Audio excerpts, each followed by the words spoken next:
Welcome back Manta vlogs warrior में आप सभी दर्शकों का स्वागत है। आज हम आपके समक्ष एक नई वीडियो लेकर आए हैं। आज हम आपको पूर्णिमा व्रत व सत्यनारायण कथा के बारे में बताएंगे, किस तरह से कथा का आयोजन किया गया और उसमें कौन कौन सी तैयारियां की गई। हम आपको आज कथा के आयोजन में की गई तैयारियों से लेकर उसके आगमन तक दिखाएंगे। दोस्तों, वीडियो को पूरा देखें। हम मिलेंगे आपको वीडियो के अंत में।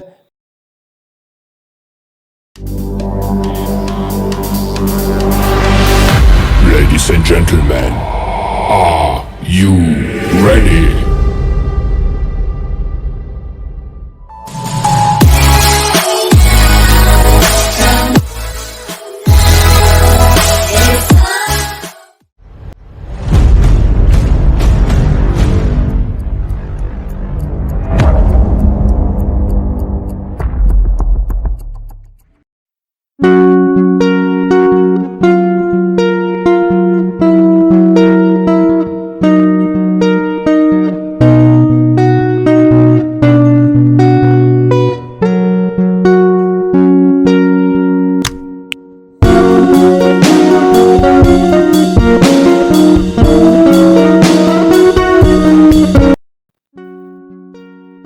सर्वप्रथम घर के पास उसकी सजावट की जा रही है, जिसे कि आप ऑन स्क्रीन देख सकते हैं कि घर की सजावट किस तरह से की जा रही है।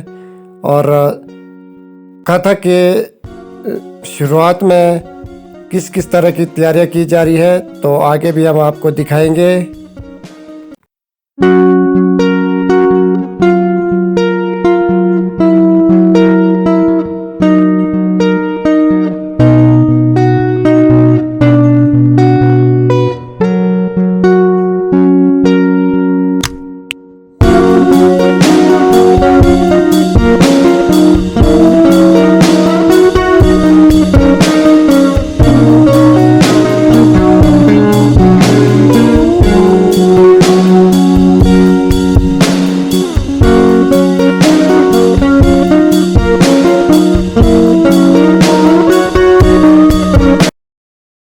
मंडप क्यों बनाया जाता है, इसके बारे में हमने अपने पुरोहित से जाना, आप भी सुने। भद्रक मंडप ये शिव जी महाराज की बारात के लिए बनाया जाता है। और साथ में कोई ऐसे सत्यनारायण की व्रत कथा का आयोजन जब होता है तो ये उस उपलक्ष्य में ये मंडप बनाया जाता है। इसमें सभी देवी देवताओं का वास होता है, इसलिए इसकी स्थापना की जाती है।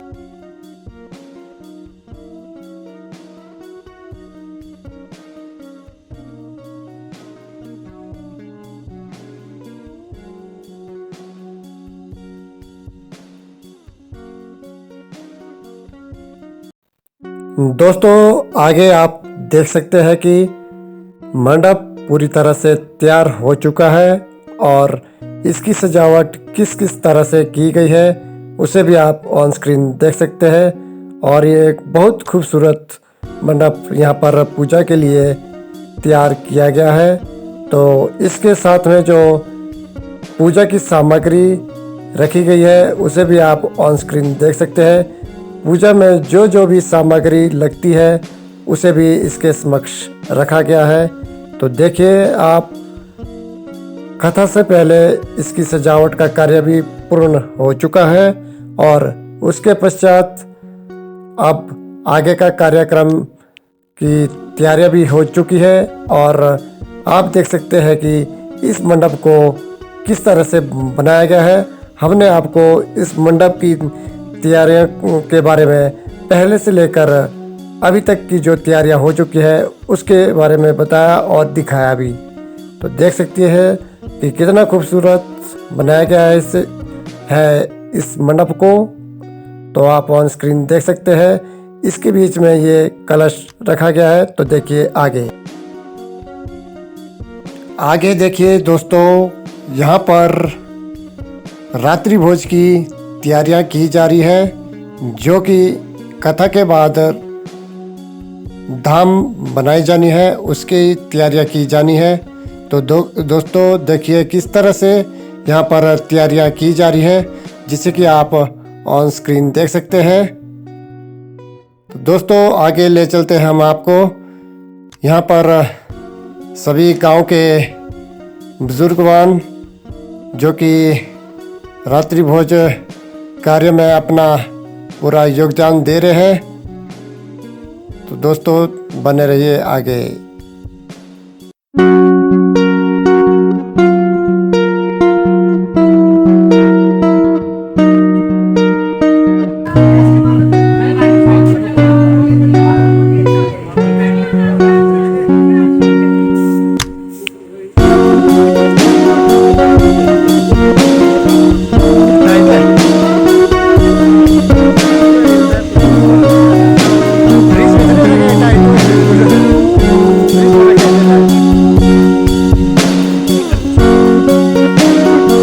तो आगे भी आप देखिए दोस्तों, यहाँ पर रात्रि के भोजन की तैयारियाँ की जा रही है। तो और रात्रि का भोजन यहाँ पर तैयार हो रहा है। तो दोस्तों आप देखिए और बने रहिए हमारे साथ।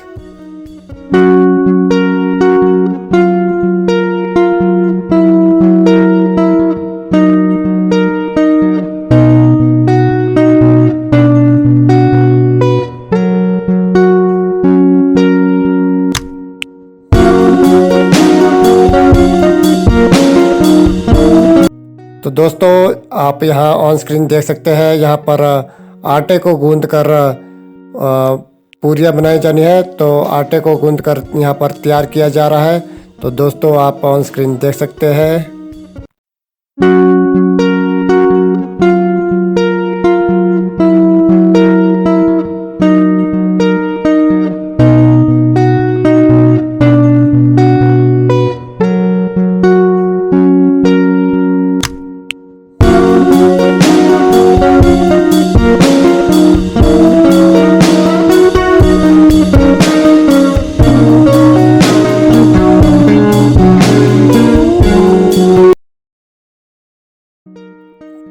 आगे देखिए दोस्तों, यहाँ पर पूरियाँ बनाई जा रही है जिससे कि रात्रि भोजन के लिए तैयार किया जा रहा है।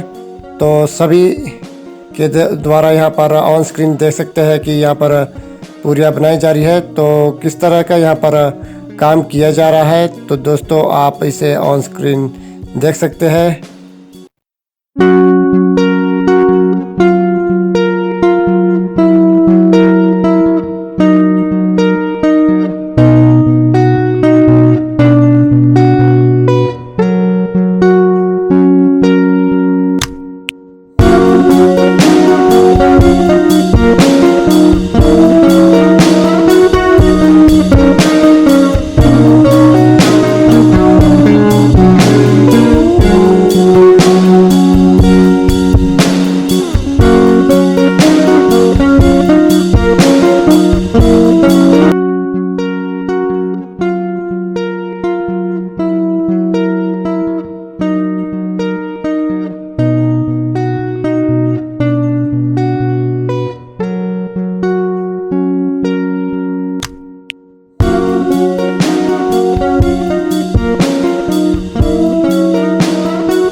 तो दोस्तों आगे देखिए, अब सर्वप्रथम पूजा शुरू हो चुकी है और यह पूजन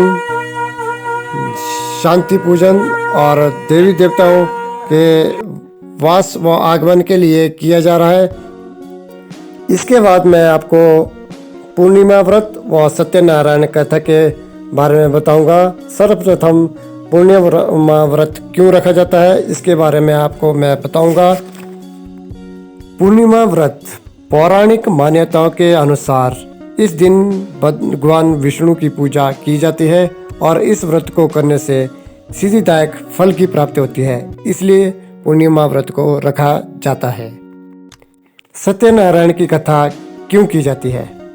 सत्य को ईश्वर मानकर निष्ठा से समाज के किसी भी वर्ग का व्यक्ति यदि इस व्रत व कथा का श्रवण करता है तो उसे निश्चित तौर पर मनोवांछित फल की प्राप्ति होती है। शास्त्रों में कहा गया है कि सत्यनारायण कथा कराने से हजारों साल तक किए गए यज्ञ के बराबर फल मिलता है। साथ ही सत्यनारायण कथा सुनने को भी सौभाग्य की बात माना जाता है। आमतौर पर देखा गया है, नाम दिया जाता है कि किसी भी काम को करने से पहले या मनोकामनाएं को पूर्ण करने से पहले सत्यनारायण व्रत की कथा सुनी जाती है, इसलिए सत्यनारायण कथा का आयोजन किया जाता है और इसे सुनाया जाता है। और इसी के साथ साथ देखिए आगे।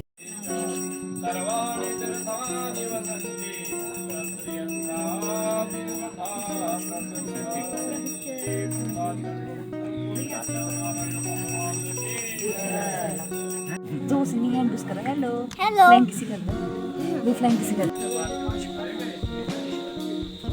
तो मेरा ख्याल शुरू करें, जब समय आ चुका है कथा का। तो जैसा कि आप लोगों को सभी को ज्ञान है, आज यहाँ पर एक कथा का आयोजन किया गया सत्यनारायण भगवान का। अब जैसे पूर्णमासी का व्रत लोग करते हैं, उसके निमित्त ये कथा एक बड़ी बहुत पुरानी प्राचीन ढंग से एक अनूठी कथा है, जिसका वर्णन जो है अनेक प्रकार से किया गया। लेकिन आयोजन श्री जियालाल जी ने यहाँ पर अपने उद्यापन के लिए किया है, और इसका जो फल है वो इन्हीं को नहीं मिलेगा, बल्कि जहाँ तक इसके शब्द सुनाई देंगे उनको उसका फल ज़्यादा मिलता है। अब जो तो करता है उसको तो मिलता ही मिलता है, और साथ में जो आसपास क्षेत्र के या गांव में कोई इस तरह की शक्तियां आती है, कोई किस तरह की छल छिद्र आती है, वो भी जो है नष्ट हो जाती है। क्योंकि ये देववाणी एक ऐसी वाणी होती है, इसमें पूरी शक्ति अनेक प्रकार से। तो आप इसमें बताया गया कि भाई ये कथा ऐसे तो रोज हम पढ़ते हैं, अब टीवी में सुनते हैं, तो ऐसा है। और कईयों को प्रश्न शंका होती है कि भाई आज पूर्णमासी है या नहीं है जी, अधूरी है पूरी है, तो ऐसा है।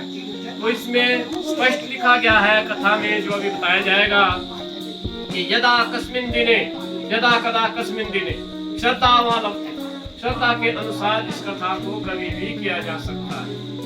वैसे तो ये, लेकिन जब पूर्णमासी उद्यापन करना हो तो ये पूर्णमासी के लिए तो, क्योंकि जैसे आज कथा का आयोजन किया जा रहा है, अब पूर्णमासी लग चुकी है और कल सुबह जो है 10 बजे तक, तो इसलिए उद्यापन सुबह ही किया जाएगा इस कथा को। अब आने वाले भक्त जो आते रहेंगे वो भी कथा को जब तक सुनते रहेंगे।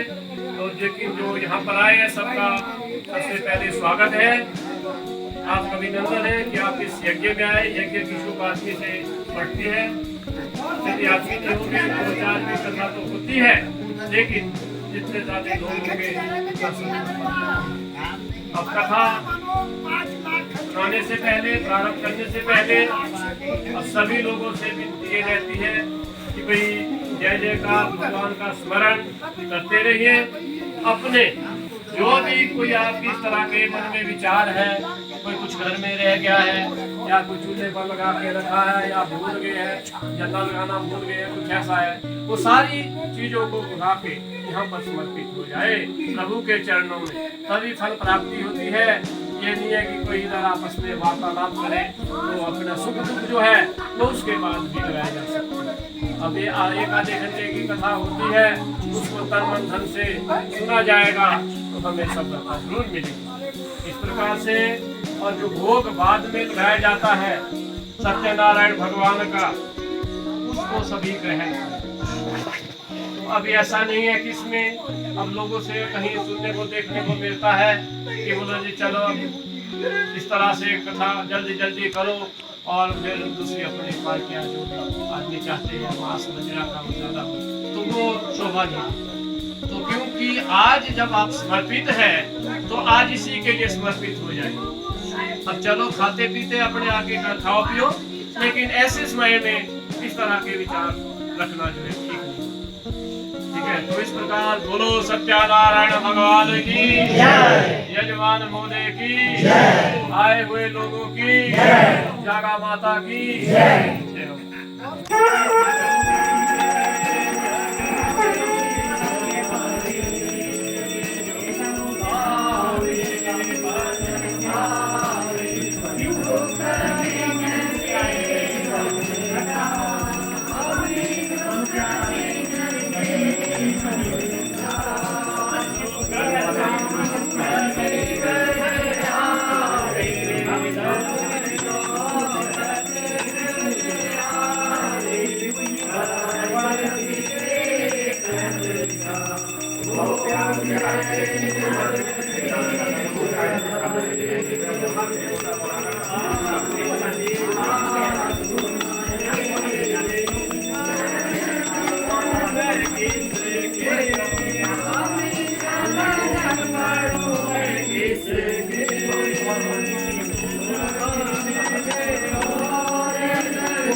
कथा व आरती के बाद जो आगे का कार्यक्रम होता है उसमें टीका व सुरक्षा मौली बांधकर आशीर्वाद लिया जाता है, जिसमें सभी श्रद्धालु बारी बारी से टीका व मौली बांधते हैं।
लगाने व मौली बांधकर आगे का जो कार्यक्रम होता है उसमें सर्वप्रथम चनामत बांटी जाती है और चनामत के साथ साथ सभी भक्तजनों को प्रसाद बांटा जाता है, जिसमें सभी भक्तजन बारी बारी से चनामत लेते हैं और